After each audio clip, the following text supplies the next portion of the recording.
as if the raw material that will be coming from the earth, the raw material that will be coming from the earth into heaven's sanctuary, that will occasion the many deliverances that God is going to be orchestrating in the time of the end, is going to be facilitated by prayer. The spirit of prayer, in a different measure, will be poured out, because that is what is going to be responsible.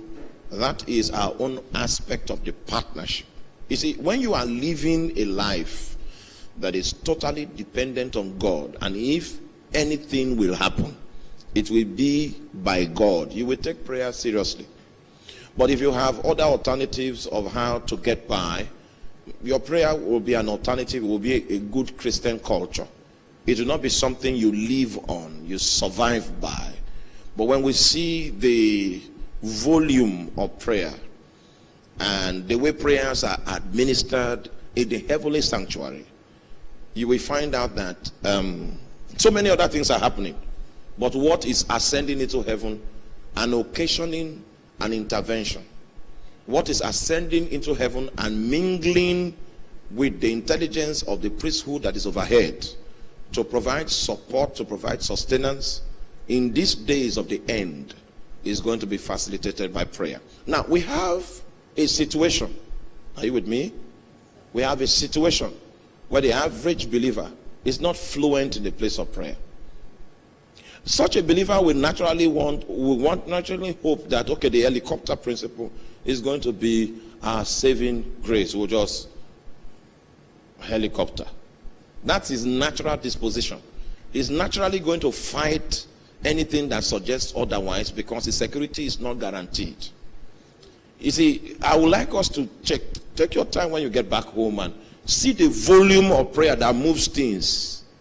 And in this priesthood that we read about in the book of Revelation chapter 8, is a prayer of all saints that was gathered, not Lagos saints, not New York, all saints. It came as orders.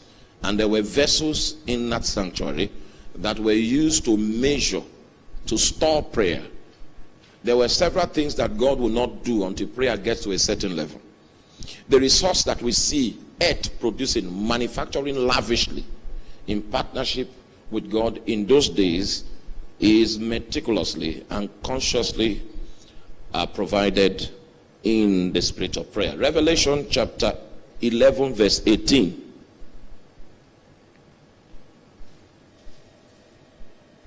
Is the next time you find the word saints. Revelation chapter 11 verse 18. And the nations were angry and wroth, and thy wrath is come, and the time, I can't see that screen. Let me read it from here. And the nations were angry, and thy wrath is come, and the time of the dead, and that there should be judged, and that thou shouldest give reward unto thy servants, the prophets, and to the saints, and to them that fear thy name, small and great, and shouldest destroy them which destroyed the earth. That is 11 verse 18. My scriptures of interest begin from chapter 13. So go to Revelation chapter 13 verse 7. Let's start from there. Go back, that word saints, check it out in the book of Revelation. And it was given unto him, who is that? To make war with the saints. It means there's someone that's going to make war with the saints. And there's a him there. Who can imagine who we are talking about here? Is what? Okay. And it was given unto him to make war with the saints and to overcome them. That means saints will be overcome. Saints will not be in charge. God will allow this foe to be in charge of a certain period, and saints will still be available. And this one will be given the ability to overcome the saints. And power was given him over all kindreds and tongues and nations. And this global. Even Idoma people will be subdued by this man. We're just using saints as a navigator. He was given power he was given authority, he was given the license to make war against the saints and to overcome them. That means we are looking at a scenario where, okay, like now, we are all on lockdown. And the reason why we are on lockdown is not because we don't want to move.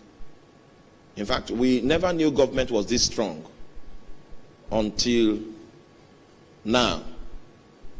Against your fundamental human rights, you are on lockdown. The other day we were trying to do a quiet wedding, which was consistent with the social distancing principle and the maximum number of people for Benue State, which is 30. We didn't even reach that number. And the police came to arrest us.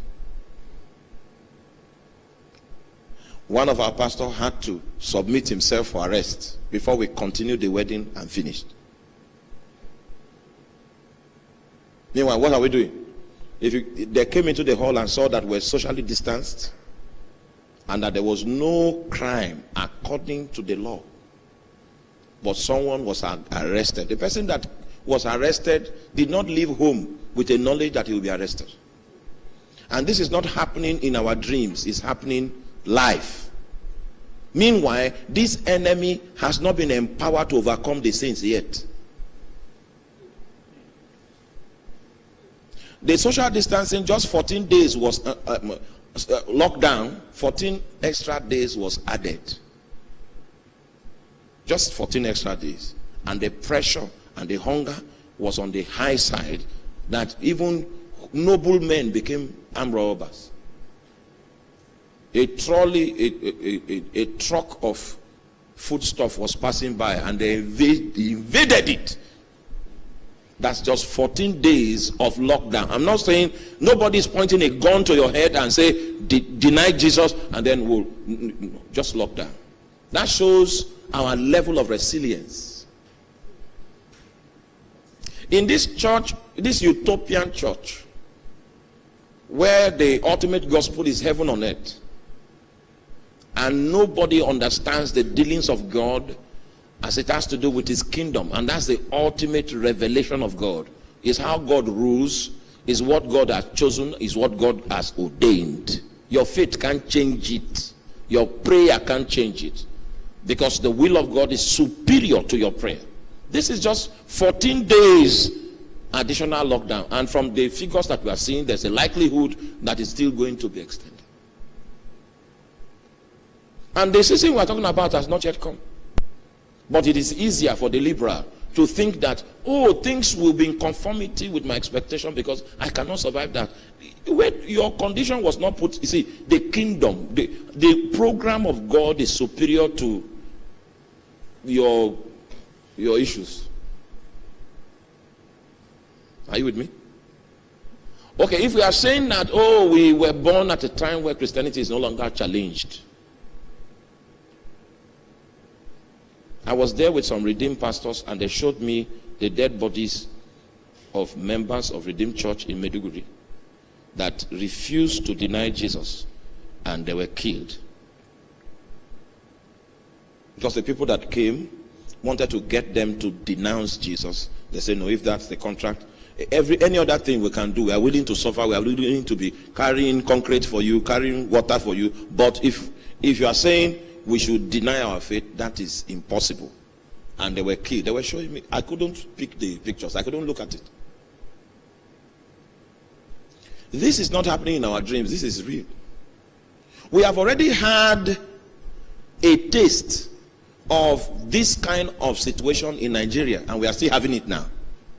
But it is better, you know, as human beings, if something is not affecting you directly, it's very easy for you to claim it's not existing. When there was a bomb at Nyanya and so many people were roasted by the bomb, because it didn't affect any of us directly, it's not a big issue. You just say, let the Lord have his way. And we have many church ways of turning our eyes away from the pains of others.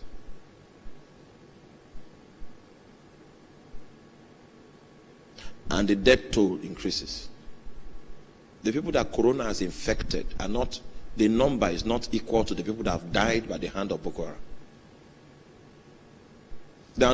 Another episode was the herdsmen. These ones were not confined to the northeast. They walked in our corridors, walked close to our houses. They were on the streets. They vandalized vehicles. And there was this enmity that was against believers in Jesus.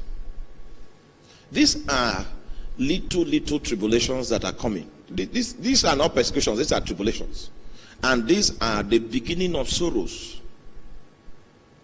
Trying to give us an idea that seasons have changed and that the mystery of iniquity is already working.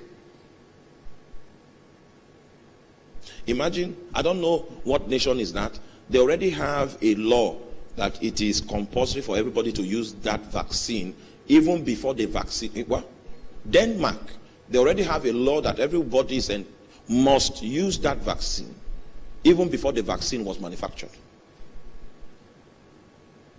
Then when you decide to stand against government because of your convictions, that's when you will know how powerful government can be. It is easy to throw your eyes away and say, oh, let us hide in 2 Thessalonians chapter 2. And it will give us comfort. You were born at the wrong time. And you need to wake up. Because the Bible says in Ramah, Rachel was weeping and mourning for her children and refused to be comforted because there were no more. Those children were children at the wrong time. You can't say you're an anti-believer and that's your level of preparedness. The contradictions in these seasons are going to be many.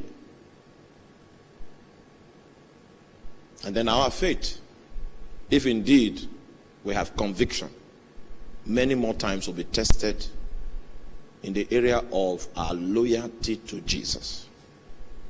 And every believer will have to be armed in the days in which we live. My friends have been cut off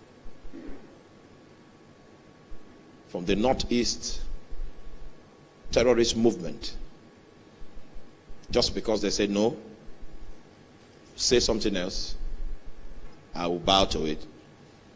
But I am fused with my conviction like hand and glove. And if my conviction is no longer existing, then I'm no longer existing. And that answer was quite offensive. And they were killed. It's many years now, so many of us have forgotten. Hallelujah. Well, I was not the preacher for the night. Minister ST is supposed to take the night. And she decided to summarize. We'll see what she has in store for tomorrow. Because I destabilized her when I said she should come up and continue. Let it not look like I'm the only one that is. And I know she has extensive knowledge in end time studies from more than 20 years ago that I started engaging her in the office that we work together in the city of Abuja. We have come to that point where we need to toughen up. And our convictions about Jesus, our loyalty to Jesus, is supposed to be the hallmark of our belief system. As much as possible, if you have a ministry jet, use it very well. We're not saying you don't need a jet, you do.